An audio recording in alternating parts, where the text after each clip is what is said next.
Hello and welcome. My name's Kelly Kingston and I'm joined by Graham Donnelly. and we are here to talk to you about the future of money.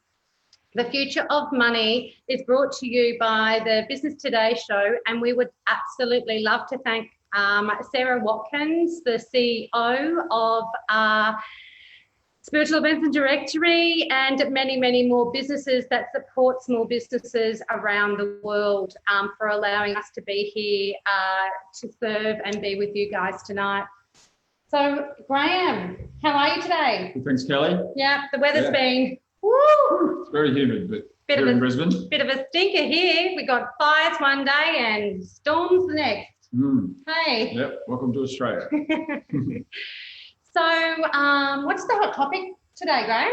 Well, today we thought we would cover, as part of our Future of Business program, something that we could probably summarise as being the future of money. And it's obviously an area that I've spent most of my career working in. And recently I was introduced, as in a few years ago now, introduced to the concept of alternative currencies, particularly cryptocurrencies. And tonight we thought we would discuss what they are, how they impact, and where we think they're going. Yeah, and who's using them? Well, it's interesting that cryptocurrencies they started back in 2008 with the introduction of a currency called Bitcoin that I would think most people have heard of. And it's been a decade of trial and error, and possibly what we refer to as a bit of the Wild West. However, we find that these days the systems have all been defined, refined, and are being used by some major names. So we've got people like Amazon, Expedia, Microsoft, Burger King, KFC, Subway, Virgin, a number of airlines around the world, Airbnb, GoDaddy, Walmart, Groupon. We've even got some of the, and more importantly, I think, than consumer networks like those, we've actually got a lot of the financial networks and institutions adopting cryptocurrencies in different ways, either by creating their own currency or by actually utilising the cryptocurrency as a medium of exchange. Yeah. So people like, or organisations like the New York Stock Exchange, NASDAQ, and major financial institutions around the world, including some of the biggest players like Fidelity, which runs the biggest fund management business in the world. In addition to that, more closely to home, there was an article released in the press during the week where the Reserve Bank of Australia has publicly stated that they are investigating and evolving a digital currency platform to serve the Australian public. So it's widely accepted in many retail and business applications these days, and that's just growing every day. Yeah. So with these ever-growing large corporations coming on board with Bitcoin, what would you say to the day-to-day user in getting on board? How would they get on board? I think that's really important, and maybe we go back a step and talk about a little bit about what cryptocurrencies are. And a cryptocurrency, like Bitcoin, the majors are Litecoin, Ethereum, and Bitcoin, probably the major three biggest market capitalizations in the world at the moment. They are being, originally they were created as an alternative medium of exchange. They're what we call a decentralized currency. And what that means is that they can't be controlled or manipulated by an individual or corporation or government. What we have currently in what we call the fiat system, FIAT, is a system that is what we call centralized. By that we mean that they are controlled, can be manipulated, and influenced heavily by individuals, corporations, and governments. So there's an argument to say that the centralized system is failing us, and the US government, for example, publicly stating they're just printing more currency to solve debt and payment problems that they've created is really, we don't think is the answer. So if a centralized system is not working and may not be the future, then what's an alternative? Logically, a decentralized option is attractive. And that's what led me to become involved in about 2016. So back to your original question, Kelly, is how do people get involved and why should they get involved? I think is a really important point. If we feel that cryptocurrencies are here to stay, as I say, they've been around now for more than 10 years. They are being adopted by major corporations around the world.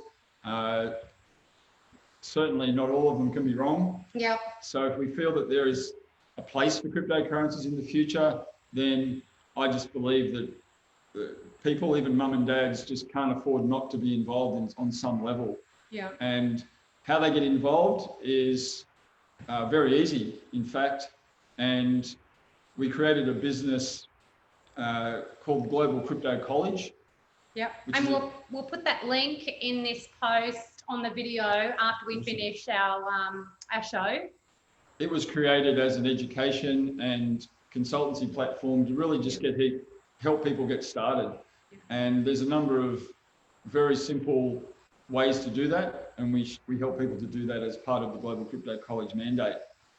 There's various ways you can be involved. You can be an investor, as you would put money in the stock market or any other form of currency investment. There are people who trade, so they buy and sell cryptocurrencies just like you buy and sell shares. We don't necessarily promote that as a strategy, particularly for new users. And in fact, we don't even do that ourselves. There are experts out there who do that sort of thing, and they are very good at what they do, but it takes a very unique education and knowledge base to be able to do that successfully. So there is a YouTube channel for the Global Crypto College with 11 YouTube videos that start from understanding crypto through to all the questions that you can possibly think of under the sun. And I'll put the YouTube channel under here as well. So Graham, we've got Hilton, Vodafone, Facebook's adopting the cryptocurrencies, Bitcoin. They're actually releasing, isn't it? I heard that Facebook's bringing out their own cryptocurrency. They have made a lot of noise in the last probably 12 months about releasing their own coin, their own currency. Yeah. There have been some obstacles that they're overcoming with that, mostly from the centralised banking fraternity, obviously, and others. It's quite a complex scenario. But the fact that they are even interested in creating their own cryptocurrency is enormous because of the reach that Facebook or one of those sort of networks has. People will be exposed one way or another. And I believe that you either get on board or you get left behind, to be honest. And we don't want anybody getting left behind. Like, we're trying to educate people on business in general, but it's not just being in business. It's like minding your own business, understanding where you currently are, understanding other businesses out there and what they're doing and how they can best support you in your day-to-day life. The education is free. We're going to be doing these talks every Wednesday afternoon at 6:15, and it's not just going to be about crypto. It's going to be any kind of local Brisbane, Queensland, Australia, or international news that relates to business, aren't we? Absolutely. And we really want you to know that if you have any questions about anything in regards to business, cryptocurrency, anything about whatever. You know, Graham, we didn't get an opportunity before when we did the introductions, is Graham's, been in the accounting industry for over 35 years, haven't you? And I didn't know business at all. And now I am a business educator because I really wanted to learn about business to be able to then educate the wellness business owners about how business is meant to be. Yeah. So do you have any last words for any of the viewers? I think in relation to the topic for tonight, which is, the future of money, there are a number of ways that individuals can become involved. It really just depends on their circumstances and that's what Global Crypto College helps people to understand and guides them as to where they may find out more information about how to get started and things like that. Yeah. We're not talking about throwing all of your Aussie dollars, you know, out the door. Absolutely and putting it all into crypto, but we do believe that crypto has a place, and therefore and not only it has a place as an alternative medium of exchange, it has a place as a store of wealth, has a place as an investment option. Mm-hmm. I believe it's a separate asset class that people need to consider. Doesn't necessarily mean it's going to be something that they do, but just like shares, property and fixed interest investments, cryptocurrencies and precious metals as well, which could be another topic we could cover in future weeks. Yeah, absolutely. That sounds like fun. Is, in my opinion, are just, you know, the 5 asset classes that people need to be aware of, and then make their own decisions about which part of that they wish to be exposed to and introduced to. And again, we're here to educate, we're here to guide, and I think cryptocurrencies are here to stay. And as I said earlier, people either get on board or get left behind, in my opinion, even if it's just for a small amount of their wealth and their future wealth creation. So they're the sort of things that we can cover and that people will see on the videos that Global Crypto College have already released. Yeah, and so for people that are really skeptical about crypto, Bitcoin, virtual currencies, what would you say to them? Well, you mentioned a term there called virtual currencies, and people say, well, I don't like cryptocurrency because it's all virtual. Well, I mean, a lot of people I know, many people I know, rarely carry cash, including myself. So we're really in a virtual currency space already. It's just that we're dealing in fiat currency, as in Aussie dollars and other fiat currencies. So I actually discount the relevance of virtual versus not virtual because, in my opinion, we're already there. Yeah. So I think it's just a matter of education, getting people answering questions, and then if they're happy to with the level of knowledge that they've found and researched, then it's usually conversation goes along the lines, well, just dip your toe in the water and see how easy it is, see how you can monitor the way that you invest or participate, and go from there. So we're just going to rehash the large corporations that are adopting cryptocurrencies and Bitcoin, and or creating their own coin to come into the market on a day-to-day basis. Okay, so we have Amazon, Expedia, Microsoft, Burger King, KFC, Subway, Virgin Mobile and Airlines, Norwegian Air, Cheap Air, Airbnb. Now everyone uses Airbnb, and if Airbnb are adopting their own cryptocurrency or using Bitcoin, that's got to tell you something. Okay, GoDaddy, Walmart, Groupon, Uber, everybody's using Uber, Visa and MasterCard, Facebook, Vodafone, Hilton and Everlane. And they are just a few that we have researched that are getting on board with Bitcoin and virtual currencies, cryptocurrencies. They're all one in the same. So if you are skeptical, reach out. We're going to put some information at the bottom of this video with email addresses, research links, and any other information that you want. You can just email Graham. He is the expert. And we'll probably be running some local education meetups. So if anybody's interested, please let us know. Anything else today? I think that's about it. It's a large topic, and today's platform and forum doesn't really allow us to go into it in depth. Yeah. But it is something that obviously we're very positive and passionate about. Yeah. We believe that people often say to me that you know, Bitcoin sort of rise and fall. Yeah. Yes, it did, and that was when I spoke earlier about the pioneering, the Wild West. The difference between then and now which is only a couple of years, but the difference between then and now is that we have large institutions around the world adopting and interested in cryptocurrencies in general, or as you said, creating their own and participating in that space. So now's the time to be getting in. I don't believe there's a better time to be getting involved. The market now is much more regulated, much more stable, and with the big players in the world participating, we just see a positive outlook for cryptocurrencies for people who are interested in even just buying and holding, which is generally the strategy we promote. So hopefully that gives everyone a bit of an insight and at least piques a few people's interest. And hopefully there's, and as Kel said, if you need any information, reach out to us through the Global Crypto College platform, and we'll do our best to answer the questions.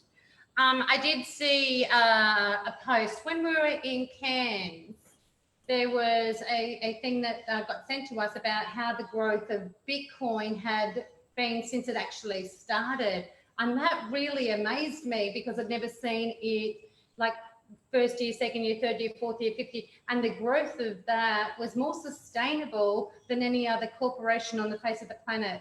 Am I correct? Absolutely. If you do the stats, I think there's only been 1 year in the last 10 or 11 where the price of Bitcoin at the end of the year has been less than the price at the beginning. And the returns throughout that have averaged some pretty decent numbers. Yeah. So we can research that and put it up on the link later on. But it's very interesting to show that because people go, well, you know, Bitcoin crashed in 2017. Yes, it did. But prior to that, it went up, 10% a day for a number of weeks and months. And so it needed to be corrected. It needed to come back to a reasonable figure. And now we believe the growth in the future will be much more gradual and fueled by global international interest by large institutions that are adopting this type of currency. Yeah. That are playing in this space. And if they're playing, then mum and dads tend to be the third phase of the growth of a corporation or a concept. We've had the pioneering days. We're now in the institutional phase. Yeah. And the next place will be when mum and dads get involved. Yeah. But mum and dads will get involved when the market is here. Yeah. We're here now, and there's a lot of space, in my opinion, between where we are now and where the third phase will start, where mum and dads are saying, hey, this has been going on for a while now, and they get in, but they'll get in on, level 10, when now's an opportunity to get in on level 2 or 3. So how much is crypto Bitcoin at the moment? Today, it's sort of around about 10,000 Aussie, a little bit more, maybe 12. And it's been pretty stable for the last few months, but as in the last even few weeks, is starting to move. So we believe that 2020 will be a very positive year in the growth of Bitcoin and other major cryptocurrencies. And as I say, we believe that we're at maybe, on level 2 or 3, and we have a long way to go. So I don't see any better time than to get involved on some level. And you can start literally with as small amount as you like. $100 will get you started. Yeah, that was going to be my next question. So people are if they're wanting to invest and they don't have $10,000, like who has $10,000 sitting in their bank account, how much can they actually invest to get started? Well, two things there. $100 can get you started in some what we call blue chip cryptocurrencies like Bitcoin, Litecoin, Ethereum.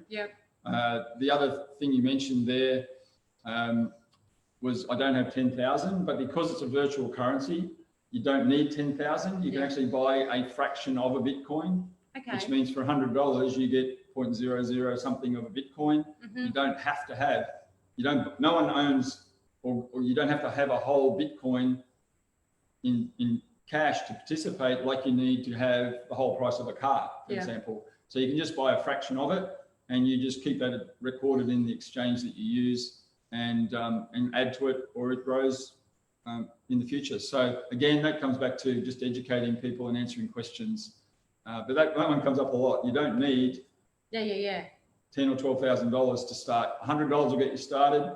We tend to find that most people average a couple of thousand on average. Mums and dads, but again, $100 will get you in the game.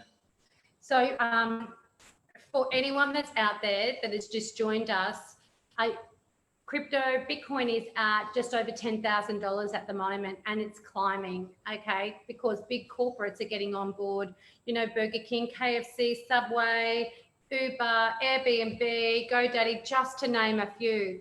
You do not have to have $10,000 to get involved in cryptocurrencies or to buy Bitcoin. You can get in at a small investment for $100 or whatever you can afford, even if you're just wanting to try the market and see how you go. So I think we're done for today, Graham. I think so. We are here to educate you on the future of business. And if you have any topics that you would like us to present, please let us know. Send us a message or contact Sarah from the Spiritual Events and Directory, and we will be more than happy to support you, answer any of your questions, and be in service. Thank you so much for joining us. Have a great night. Thanks again, Sarah.